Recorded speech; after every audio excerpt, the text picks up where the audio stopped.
Hello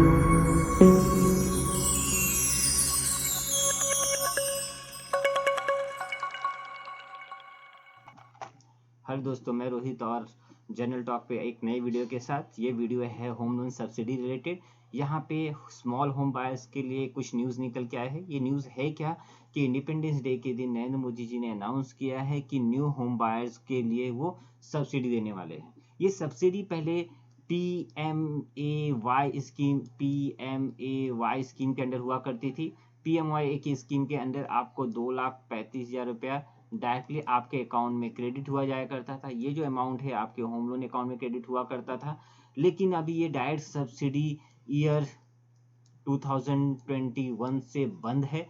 तो year 2021 से अभी सब्सिडी मिलना बंद हो चुकी है। कुछ इकोनॉमिक बैकवर्ड क्लास को सब्सिडी मिल रही है, higher income group, middle income group को टोटली ये सब्सिडी बंद हो चुकी है।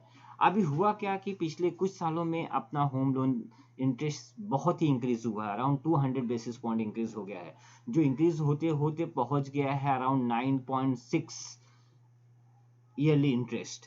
तो इसकी वजह से होम बायर की संख्या कम हो गई है, स्मॉल होम बायर परचेसर भी कम हो गए हैं। तो इसको प्रमोट करने के लिए यहाँ पे नरेंद्र मोदी जी ने लेके आए हैं सब्सिडी स्कीम। अब इसके अंदर होने वाला है क्या है कि गवर्नमेंट यहाँ पे 6,005 करोड़ रुपीज स्पेंड करने वाली है 5 इयर्स में। और ये सब्सिडी डायरेक्ट नहीं होने वाली है। सपोज कीजिए कि आपने 17 लाख का होम परचेज किया और उसमें 50 लाख के ऊपर लोन लिया है।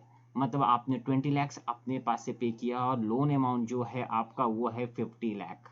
मीन्स ये जो है आपका, ये है आपका लोन अमाउंट। तो होगा क्या, ये 50 लाख के लोन अमाउंट पे जो 9 लाख रुपीस रहेगा, मतलब यदि मैं बात करूँ तो 41 एक कैटेगरी में आ जाएगा और 9 लाख एक कैटेगरी में आ जाएगा। अब इसके ऊपर क्या होएगा कि जो इंटरेस्ट रेट रहेगा जो करंट है वही रहेगा, दैट इज 9.6। और यहाँ पे क्या होएगा कि ये 9 लाख पे जो आपका इंटरेस्ट रेट रहेगा वो 3 to 6.5% के बीच में रहेगा। तो यदि मैं इसका एवरेज ले लेता हूँ तो ये अराउंड 4.5% के आसपास रहेगा। तो आपको जो इंटरेस्ट देना पड़ेगा 41 लाख पे 9.6 के हिसाब से देना पड़ेगा, और 41 पे 9.6 के हिसाब देना पड़ेगा, और 9 लाख पे 4.5 के हिसाब से देना पड़ेगा। अब ये स्कीम का बेनिफिट लेने के लिए आपका जो टेन्योर है वो 20 ईयर्स रहना चाहिए। और इसके साथ ही यदि आप कंपेयर करके देखेंगे तो आपको समझ में आएगा कि जो लोन अमाउंट पे बेनिफिट मिल रहा है वो 9 लाख को, और 9 लाख को यदि मैंने 20 ईयर्स के ले लिया और 4.5 के साथ कंसिडर किया तो मैं टोटल 4,66,000 रुपीज एज इंटरेस्ट पे कर रहा हूँ। सेम अमाउंट को मैंने 9 लाख को 20 ईयर्स के लिए और 9.6 पे ले लिया तो यहाँ पे मैं 11,27,000 रुपीज का इंटरेस्ट पे कर रहा हूँ। तो यदि सब्सिडी नहीं मिलती है तो मुझे जो 9 लाख है उस 9 लाख पे भी 11,27,000 रुपीज पे करना पड़ेगा। यदि मुझे सब्सिडी मिलती है, इनडायरेक्ट सब्सिडी बोल सकते हैं आप इसे, यहाँ पे इनडायरेक्ट सब्सिडी मिलने पे आपको 4,66,000 रुपीज ही पे करना पड़ेगा।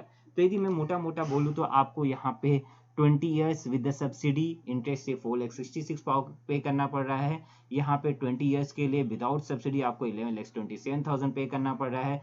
तो विद सब्सिडी और विदाउट सब्सिडी का जो डिफरेंस निकल के आता है वो डिफरेंस निकल के आता है 6,61,000 के आसपास। मतलब आप 20 ईयर्स में ये 6,61,000 रुपीज सेव करेंगे एज अ इंटरेस्ट। तो यही इनडायरेक्ट सब्सिडी की बातें निकल के आ रही हैं। रिसेंटली अभी तक इस पे कुछ ज़्यादा अनाउंसमेंट नहीं हुआ है। ये जो अनाउंसमेंट है एक्सपेक्टेड है फैब में जब बजट आएगा तो बजट में इसके ऊपर बहुत सारी डिटेल्स सामने आएंगी। तो आप जुड़े रहिए, यदि इससे रिलेटेड कुछ और न्यूज़ आती है तो हम बात करेंगे।